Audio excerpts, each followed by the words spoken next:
اللہ کی محبت اور رضا حاصل کرنے کے لیے اعتکاف کی ان ساتوں کے لیے اللہ اور اس کے محبوب صلی اللہ علیہ وآلہ وسلم نے رمضان المبارک کے مہینے کو بہترین قرار دیا ہے۔ لیلۃ القدر کی بابرکت ساتیں بھی رمضان کے آخری عشرہ میں پوشیدہ رکھی گئی ہیں۔ ریاضت میں استقامت رکھنے والے ان ساتوں کو پا کر من کی دنیا کو اللہ کے عطا کردہ نور سے معمور کر لیتے ہیں۔ رمضان المبارک کے آخری عشرہ میں بالخصوص اللہ کی رحمتیں جھوم جھوم کر آتی ہیں اور پکار پکار کر امت مصطفی کے لیے خوشبختی کا اعلان کرتی ہیں۔ آپ کی اتباع میں اہل بیت، صحابہ کرام سے لے کر علماء، صوفیاء، عرفاء قیامت تک اس سنت پر عمل پیرا رہیں گے۔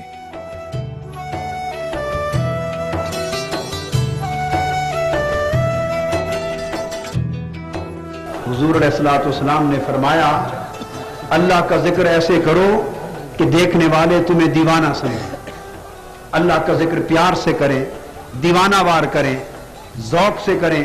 اور اس کیف سے کریں چونکہ آپ کی اللہ اللہ کی آواز میں ملائکہ کی آواز بھی شریک ہے۔ اللہ اللہ اللہ اللہ اللہ اللہ آج سے 20 سال قبل شیخ الاسلام ڈاکٹر محمد طاہر القادری نے امت کے باطن میں روح پر نفس کے غلبے کو ختم کرنے کے لیے جنگ کا آغاز اجتماعی اعتکاف کی سنت کو زندہ کر کے کیا اور امت کی روحانی بالیدگی اور ایمان کی پختگی کا اہتمام کیا۔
آپ ہیں محبوب حق اور شافع روزے جزا،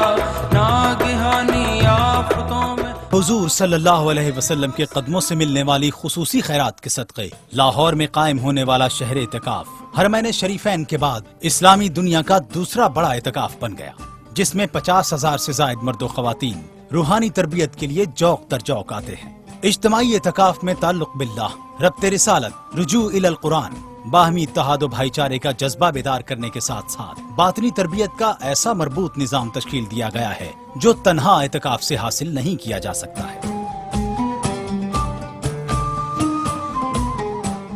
تحریک منہاج القرآن کے شہر اعتکاف میں 10 روزہ شیڈول میں تلاوت، ذکر، اذکار، وظائف، نعت خوانی، درس و تدریس، فقہی مسائل اور حلقہ جات، انفرادی و اجتماعی عبادات اور شیخ الاسلام ڈاکٹر محمد طاہر القادری کے دروس قرآن و تصوف کے ذریعے معتکفین اپنے دلوں کو منور کرتے ہیں۔ 10 دن کا یہ اعتکاف مسلمانوں کو مومن اور مومن کو محسن کے درجہ تک پہنچنے کی تحریک فراہم کرتا ہے۔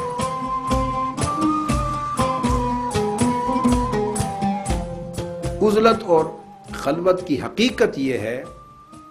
ہجوم خلق کے تعلق سے، خلق کے ساتھ جو تعلق ہے اور اتصال ہے، صرف ظاہری نہیں، قلبی اور باطنی بھی،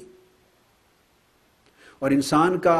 مخلوقات کے اور دنیا کے معاملات میں قلب و باطن اپنے رجحان طبیعت، اپنی رغبت طبیعت، اپنی محبت، اپنی چاہت، اپنے مشاغل، اپنی مصروفیات اور ترجیحات کے ساتھ مشغول ہو جانا، مصروف ہو جانا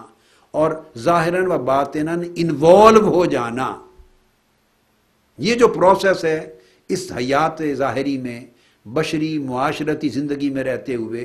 اس سے کٹ کر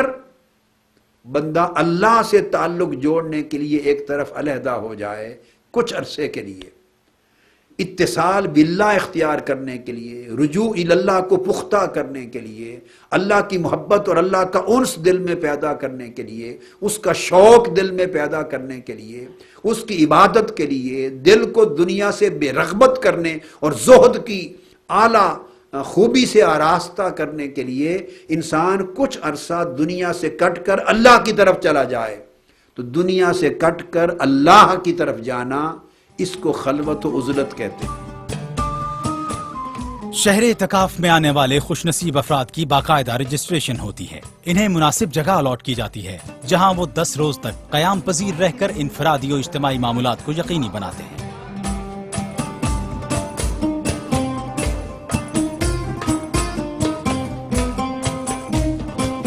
معتکفین کے معمولات کا آغاز نماز تہجد کی ادائیگی کے لیے بیداری سے ہوتا ہے۔ اپنے حلقہ جات میں بروقت سحری کھانے کے بعد نماز فجر کی ادائیگی تک وہ انفرادی وظائف اور تلاوت قرآن میں مصروف رہتے ہیں۔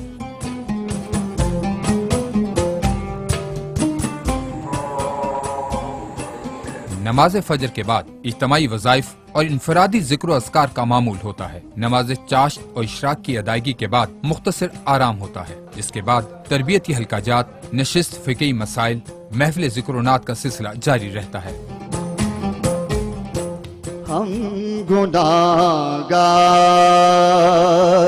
پہ رحمت کا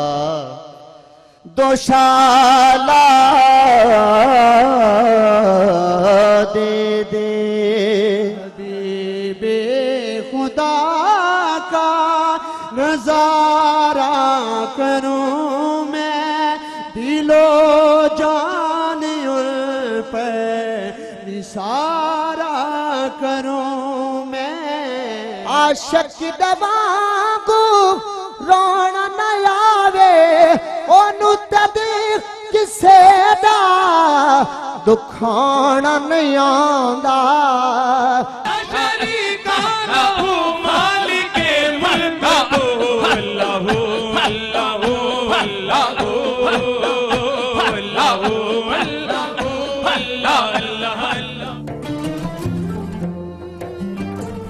نماز مغرب سے 20 منٹ قبل تمام حلقہ جات میں افطاری اور کھانا تقسیم ہونا شروع ہو جاتا ہے۔ اذان شروع ہوتے ہی 15 منٹ افطاری اور کھانے کا وقفہ ہوتا ہے، جس کے بعد نماز مغرب ادا کی جاتی ہے۔ نماز عشاء کی اذان تک معتکفین کو مختصر آرام کا وقت دیا جاتا ہے۔ نماز عشاء اور تراویح کی ادائیگی کے بعد شیخ الاسلام ڈاکٹر محمد طاہر القادری کا خصوصی خطاب ہوتا ہے، جو رات گئے تک جاری رہتا ہے۔ آقا علیہ الصلوۃ والسلام کی جب بعثت ہو گئی تو آقا علیہ السلام نے عزلت و خلوت کو بطور شعار زندگی، بطور طریقہ زندگی منسوخ فرما دیا۔ امت محمدی میں اور شریعت محمدی میں خلوت و عزلت دائمی پوری زندگی کے لیے کہ انسان تارک دنیا ہو جائے اور ساری زندگی کے لیے عزلت نشیں اور خلوت نشیں ہو جائے، یہ طریقہ زندگی امت محمدی میں اور شریعت محمدی صلی اللہ علیہ وآلہ وسلم میں ختم کر دیا گیا، اور اس کی بجائے اب یہ اس کے اندر ایک خوبی تھی، ایک خیر کا عنصر تھا، ایک برکت کا عنصر تھا، مگر آقا علیہ السلام نے اس کو دائماً پوری زندگی کے لیے اپنانا تو بند کر دیا، مگر اس کا نمونہ اثرات اور برکات کے لیے، یعنی اپنی اللہ کے انوار و تجلیات اور اثرات و برکات کے اعتبار سے زیادہ کنسنٹریٹ کرتے ہوئے، زیادہ کنسنٹریٹڈ فارم میں اس کی ایک علامت رکھ دی جس کا نام اعتکاف ہے۔ اعتکاف اس خلوت نشینی اور عزلت نشینی کا نمونہ ہے۔